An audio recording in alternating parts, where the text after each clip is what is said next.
Welcome into the latest edition of Extra Time. Juls, how many people are in that bedroom at the moment? Only me and the two boys. Okay, so three boys. It's a big room. Oh, darling. Okay, well, that's all right. Frank wanted to know how old you were. Me? Yeah. I'm 44. I'll be 45. There you go. See, I said. Because I said my age. Before the show, we saw the kids, and they were tall and seemed to be older than, 20, 25? No, kids are not 20, 25. Rafa is 16. They're tall. Yeah, Rafael is 16. They're tall. You're not that tall. Maximilian 12. Oh, okay. Are they both taller than you, Juls?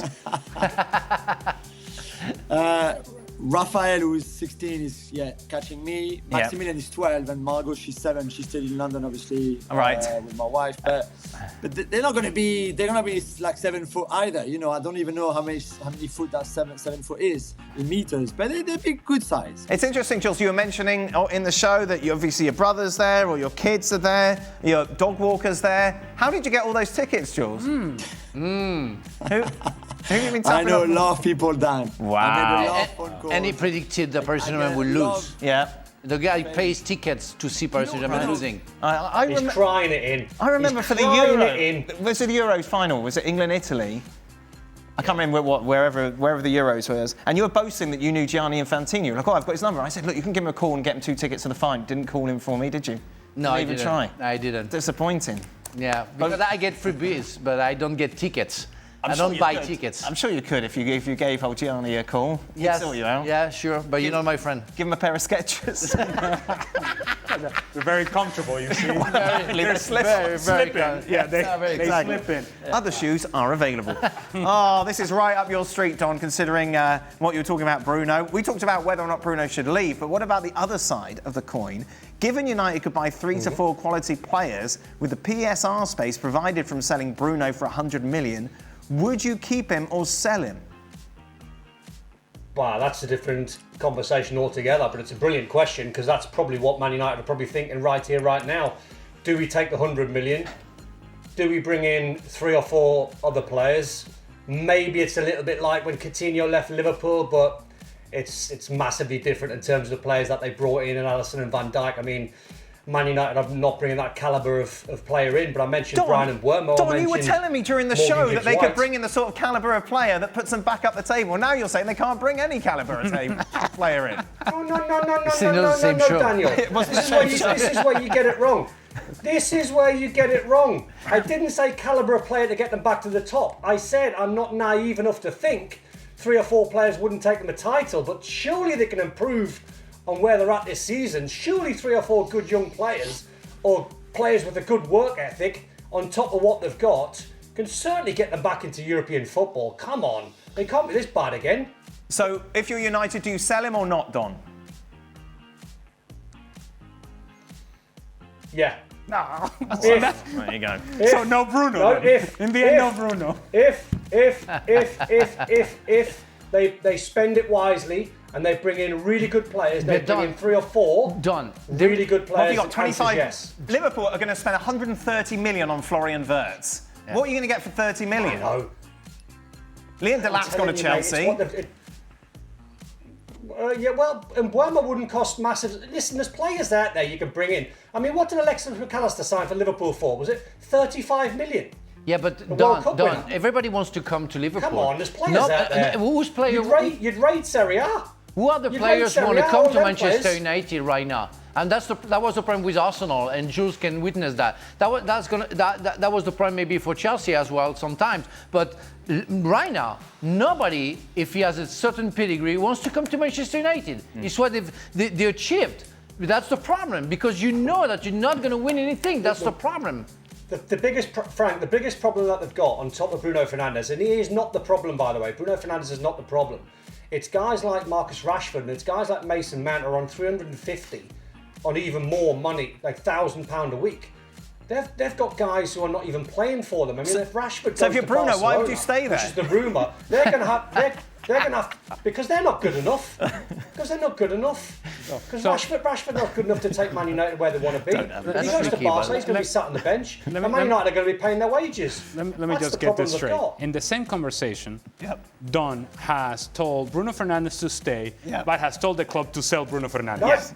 Okay. No. All right. No. It's definitely Ali. Again, it's what Amarine says to him. These little things you don't listen to, Ali. You don't listen. No, because Amarine only tells the truth. Don't listen. Only tells the truth. You hear what you want to hear.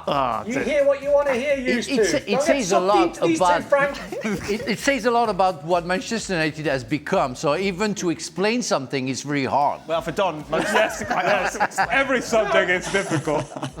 Come on, Bruno, stay. Stay, Bruno. Come on, stay. But sell him. Stay myself. Stay. Don't take the money. But go if you want. Jules, many clubs, including Premier League big-size clubs like Liverpool, Arsenal, United, Chelsea, need a striker, but none of them are really linked to Osimhen. Why? Is there an issue that these clubs know that fans don't? I think United are the club right now linked with Osimhen, and I think I was told today that things that the negotiation or talks are there between United and Osimhen. The thing with Osimhen, and we saw what happened at Napoli, great player on the pitch, and Don commentated on him many times. I've seen him many times on the pitch. Saudi Juls. Saudi Juls is the rumour.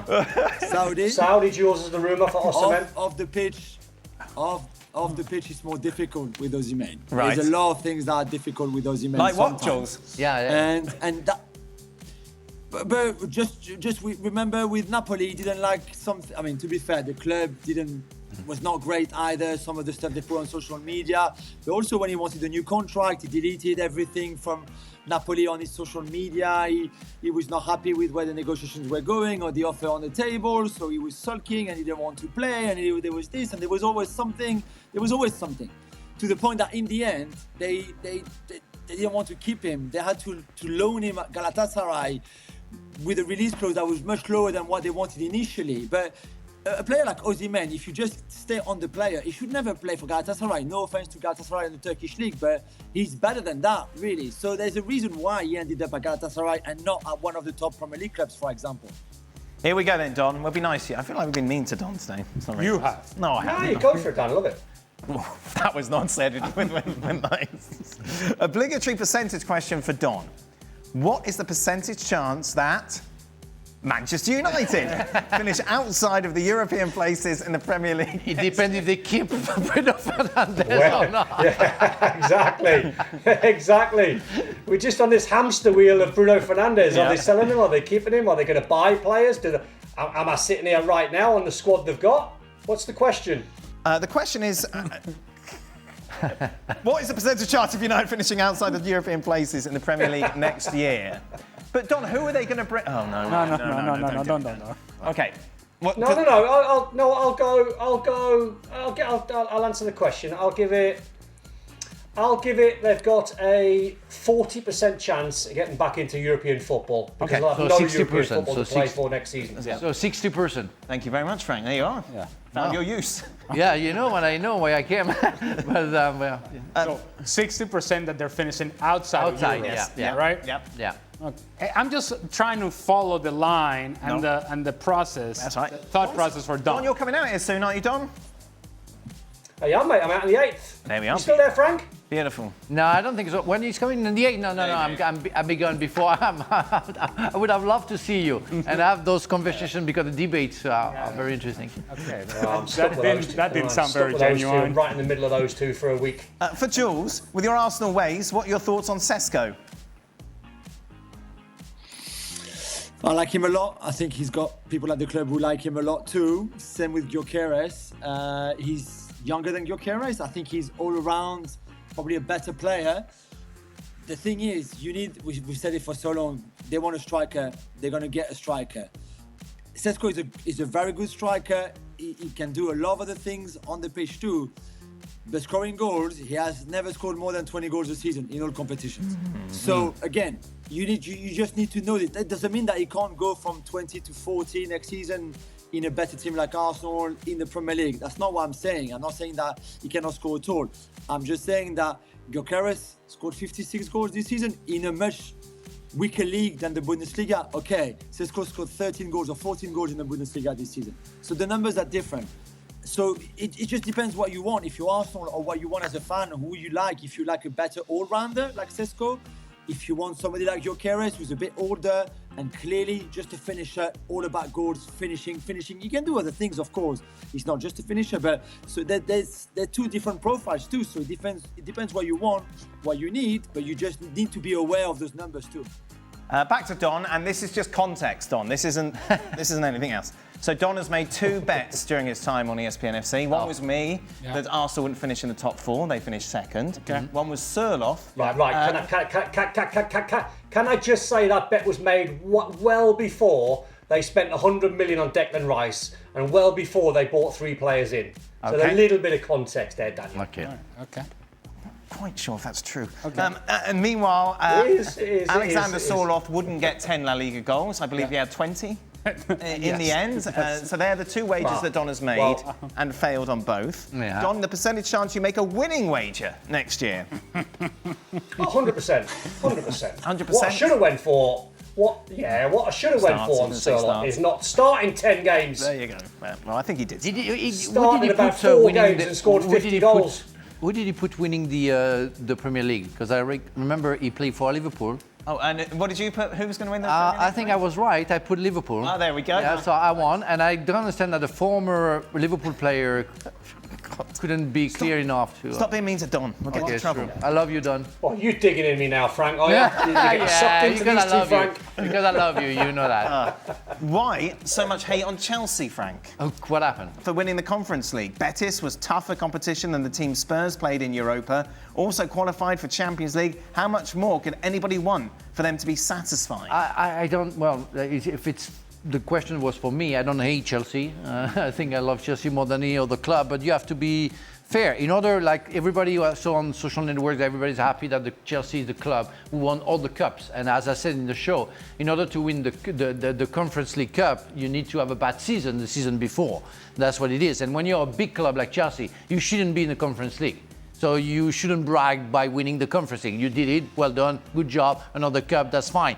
But that's not what you are. You want to expect and you want to challenge. And after, yes, it's good that they finished fourth and got the Champions League. But I'm still cautious about Chelsea because we don't know where we go next season. With the trading business that they have, we don't know where we go. So yes, Mr. Maresca bragged a little bit after, and we talked about it, and even lied, saying that he had no doubts. I think like everybody else, and even the biggest fan of the biggest fan at Chelsea, they had doubts in December, January, because they started to lose every game.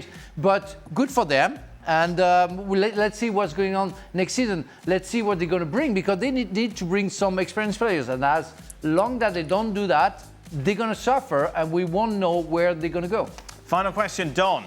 How crazy it is that Liverpool won the league but is adding Frimpong, Wirtz and possibly Kerkez to the team? What is the percentage chance that they run away with the league again next season? Yeah, there's no chance they're going to run away with the league. I mean, that's just not going to happen. But I mean, Sir Alex Ferguson always said strengthen while you're at the top. That's exactly what they're trying to do. So it's amazing. It must be great for Liverpool fans to see the likes of Florian Wirtz, if he does sign. We were chatting on the show the other day, he's a sort of cross between Philippe Coutinho and Musiala. So, I mean, what a signing. He'll probably play as the false nine. What's the percentage, Don?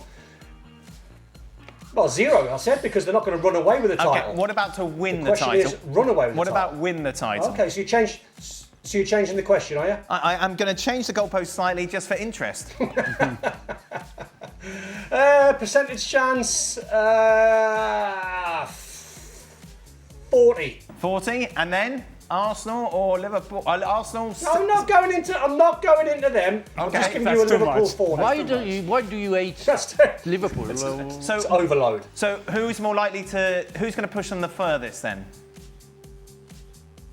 That's a great question. I don't think I could split Arsenal and City. Okay. Well, it's going to be between those three clubs. That's it. What about Chelsea? Again. You hate them. No, I don't. don't. Premier League. And that is it, Jules. Get some rest with your boys. Enjoy tomorrow. Don, thank you very much. I'm sorry for everybody's attitude towards you. Allez Paris, Jules. Allez Paris.